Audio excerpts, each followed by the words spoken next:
Allez, let's go vite. N'aie pas peur, je te cours. Mi, mi, mi, mi, mi, mi, mi.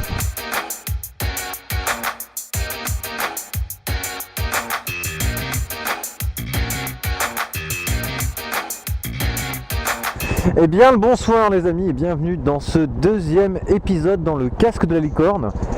Dans ce deuxième tutoriel qui sera dédié aux événements. Donc aujourd'hui, je vais vous montrer comment créer un événement sur Noumotard. Comment y participer, comment mettre les infos, comment les modifier, comment poster des messages, des photos, etc. etc. Histoire que vous puissiez rouler un petit peu avec les copains quand même. C'est un peu le but de cette application. Toute new. S'amuser entre potes. Bon, évidemment, je suis en train de tourner ça. On est fin décembre. Qu'est-ce que je dis fin décembre? Début janvier 2017. Donc, il est exactement 17h à peu près. Exactement à peu près, tout à fait. Oui, c'est possible. Et il fait pas très chaud. Donc, les balades, c'est pas forcément ce qui va tourner à fond en ce moment. Mais avec ce petit épisode, vous serez parés pour quand le soleil reviendra. Allez, c'est parti, je vous montre ça tout de suite. Alors, c'est parti. On va se créer une petite balade pour commencer. Donc pour ce faire, on ouvre le menu déroulant de l'application. On va sur balade et événements. On fait le petit plus en haut à droite et on remplit tous les champs. On va détailler un peu tout ça histoire de voir ce que ça donne. Donc la première case, on retrouve le type de l'événement. On appuie dessus, ça nous ouvre un menu. On peut y voir donc qu'on peut faire des balades, qu'on peut faire des manifestations, type rassemblement FFMC, etc. Des simples rassemblements de motards, par exemple à la Bastille, place de la Bastille à Paris, les rassos FFMC. On prévoit une journée piste, on se prévoit une petite bouffe ou n'importe quoi d'autre, un cinéma ou une expo, un salon moto, voilà, que sais-je encore. Tout est possible, c'est à vous de voir. Donc moi j'ai décidé que j'allais organiser une balade. Donc ma balade, je vais lui donner un nom. Hop, on va appeler ça Retour en Chevreuse. Tac, petite description juste en dessous. Petit tour en Chevreuse avec pause café. Bah oui, il fait chaud, il y a du soleil, mais c'est pas non plus la folie, donc voilà. Avec pause café ou bière, pour ceux qui veulent boire de la bière entre deux balades. Nombre de places à définir entre 1 et 999. Par défaut c'est 10, je vais laisser 10. Date de départ, lorsque l'on va cliquer sur la case, s'ouvre un agenda. Moi, je vais mettre ça en date du 21. J'ai un peu de temps. On choisit un horaire. Disons, hop, 13h45. On met une date de fin, donc pour moi ce sera le 21. Hop, on met une heure de fin. On va dire 18h30, c'est pas mal quand le soleil commence à se coucher en ce moment. Lieu de rassemblement. Donc, soit je tape une adresse précise quand je connais l'adresse de mon lieu de rendez-vous, ou alors je me trimballe sur la carte et j'y mets un point qui donnera une adresse. Le niveau requis. Donc, le niveau requis, qu'est-ce que c'est et à quoi ça sert? Le niveau requis est avant tout là pour les balades ou les journées pistes. Ça permet d'orienter les gens qui viendront avec vous sur le type de balade que vous allez faire. Soit on accepte tous les niveaux, soit on accepte à partir de débutants, intermédiaires, expérimentés ou sportifs. Ce qui veut dire, si on fait une balade débutant, on peut imaginer que le rythme sera vraiment tranquille. A contrario du rythme sportif, qui lui nous fait bien comprendre que ça va arsouiller un petit peu. Donc moi je vais laisser à tous les niveaux. Je suis ouvert à tout le monde. Cylindrée moto, c'est le même principe que les niveaux. avec les cylindrées. Donc, toutes les cylindrées, évidemment, pour accepter tout le monde, et à partir de 125, de 300, de 500, 600, 700, 800 et 1000. Donc, à partir de 125, identique, comme avec débutant, on part plutôt sur une balade cool, étant donné qu'on accepte des petites cylindrées. À partir de 600, 700, 800 et 1000, déjà, si on y met une limite, on envisage une certaine conduite. Mais moi, je vais laisser toutes les cylindrées. Une fois que c'est fait, on valide. Hop, création de l'événement. Et on arrive là-dessus. Donc, qu'est-ce qu'on peut voir ici? On peut voir un petit bouton participation présent ici. Évidemment, j'ai créé l'événement, donc j'y participe, ce qui est plutôt logique. On y retrouve un encadré pour le numéro de téléphone. Alors, le numéro de téléphone, comment ça marche? Vous pouvez renseigner sur votre profil, j'en parlerai dans une prochaine vidéo, votre numéro de téléphone, qui n'est visible que par l'organisateur de l'événement. Ce qui permet, par exemple, pour un rendez-vous à 14 h, vous avez décidé de participer à l'événement, il est 14 h 30, toujours pas de signe de vous. Qu'est-ce qu'on fait? Vous êtes en retard, on vous attend, ou on part sans vous parce que vous ne viendrez pas.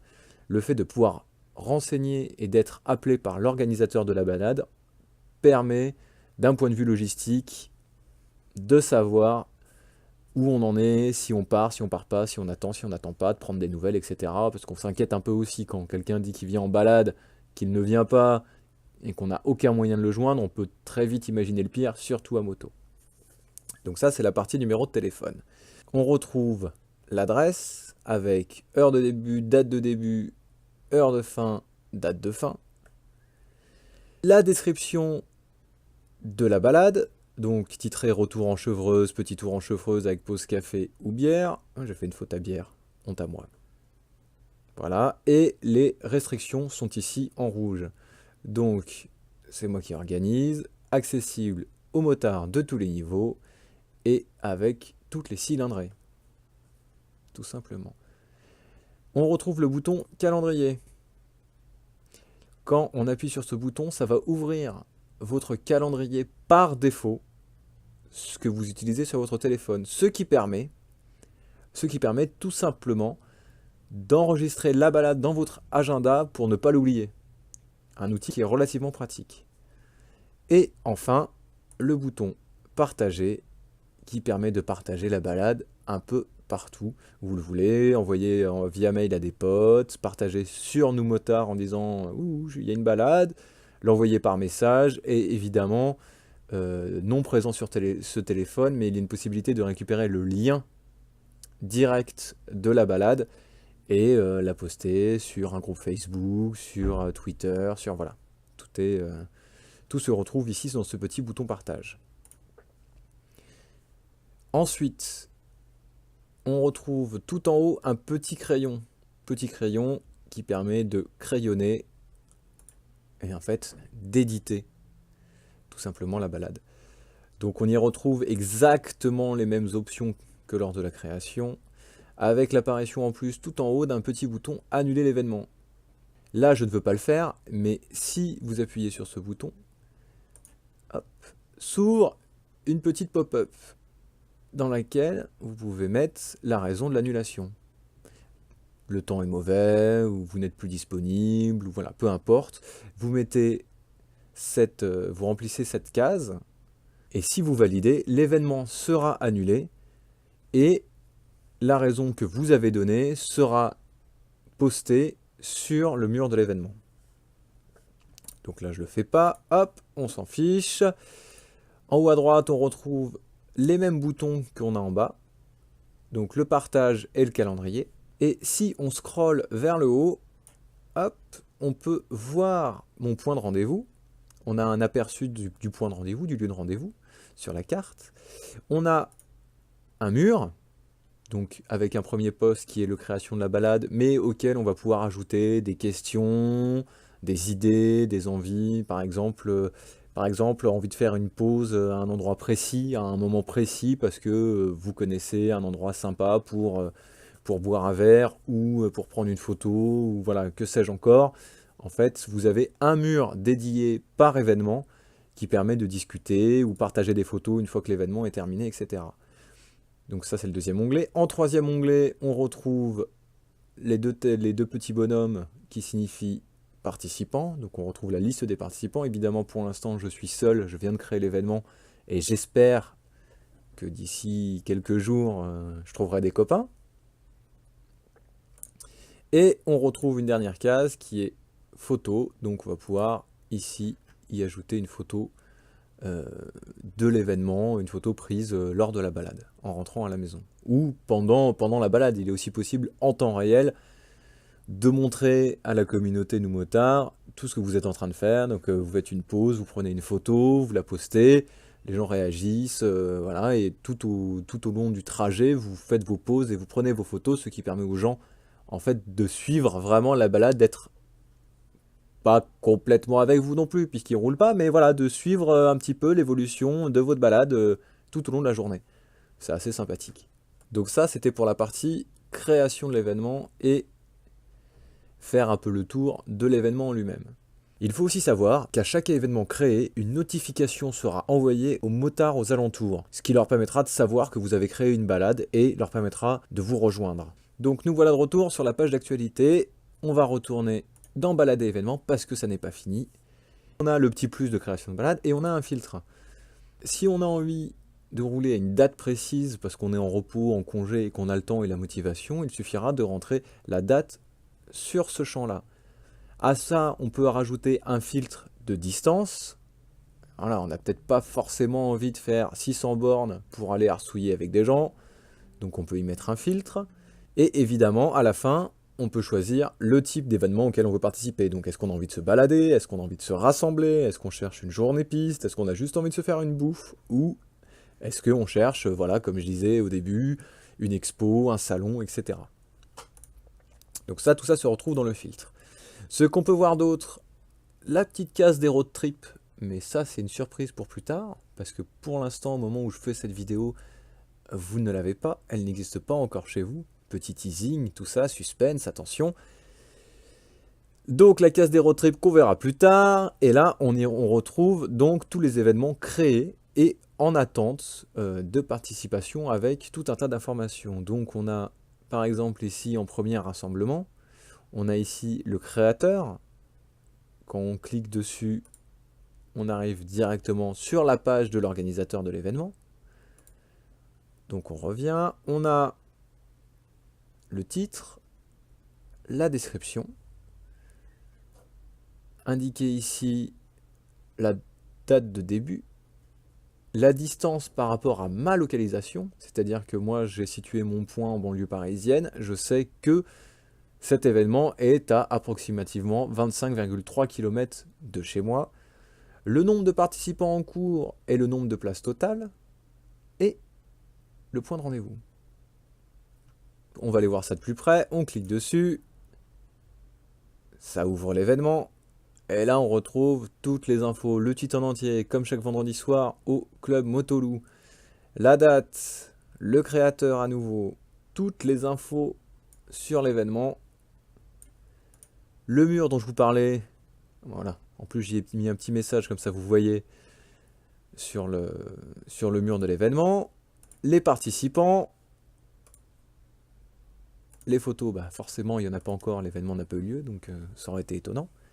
Vous voyez que, n'ayant pas créé l'événement, je n'ai pas le petit bouton d'édition en haut, ici. Et il y a le petit switch de participation, qui est gris, puisque je ne participe pas. Alors ce qui est intéressant de voir sur ce bouton, c'est que, on va dire, hop, que je veux participer, et là, automatiquement, s'ouvre une pop-up, qui vous propose, en fait, d'ajouter directement la date de l'événement dans votre calendrier de téléphone. Donc vous n'avez pas à le faire manuellement, comme je vous l'ai montré en début de vidéo. En fait, ce choix est proposé automatiquement. Le bouton calendrier, et là, si jamais lors de l'inscription, vous faites la petite croix, voilà, mais vous vous dites, ah si, quand même, je le mettrai bien dans mon agenda. Donc là, voilà, vous appuyez sur calendrier, et ça vous ouvre votre calendrier. Tout simplement.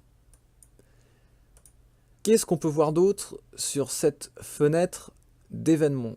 Vous remarquez donc que chaque type d'événement a sa couleur, le rassemblement en espèce de bleu, gris, voilà, la balade en gris, et on peut voir une espèce de barre rouge là, sur le côté. Et cette barre rouge en fait n'est pas anodine, elle n'est pas là pour rien. Quand vous vous baladez à travers les événements, hop, vous voyez que là, la barre n'est plus rouge un peu transparent, elle est un rouge plein. En fait, c'est un moyen mémotechnique et visuel de savoir à quel événement parmi la liste vous allez participer. Vous vous trimballez, hop, paf, paf, paf, ah dis donc, ça me pète les yeux, qu'est-ce que c'est? Ah oui, c'est vrai, c'est ma balade en chevreuse que j'avais prévue. Tout simplement. Ben voilà, j'espère que cet épisode vous aura plu encore, que vous aurez appris plein de super choses sur nos motards. Et que vous allez pouvoir participer aux balades, aux événements, à tout ce qui se passe sur la planète NM, comme qui dirait l'autre.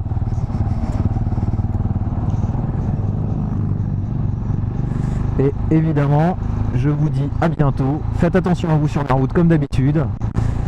Et on se retrouve pour le 3e épisode, qui sera un épisode qui va sortir assez vite, puisqu'il s'agira de l'épisode sur le profil. Donc sur comment et pourquoi, surtout pourquoi compléter attentivement son profil. Parce que sur nos motards, avec toute cette histoire de localisation, de partage, de communauté, tout ça, c'est quand même vachement bien. Mais je vais pas trop vous spoiler, vous allez voir. Vous allez voir ça dans le prochain épisode qui arrive très vite. Allez, ciao.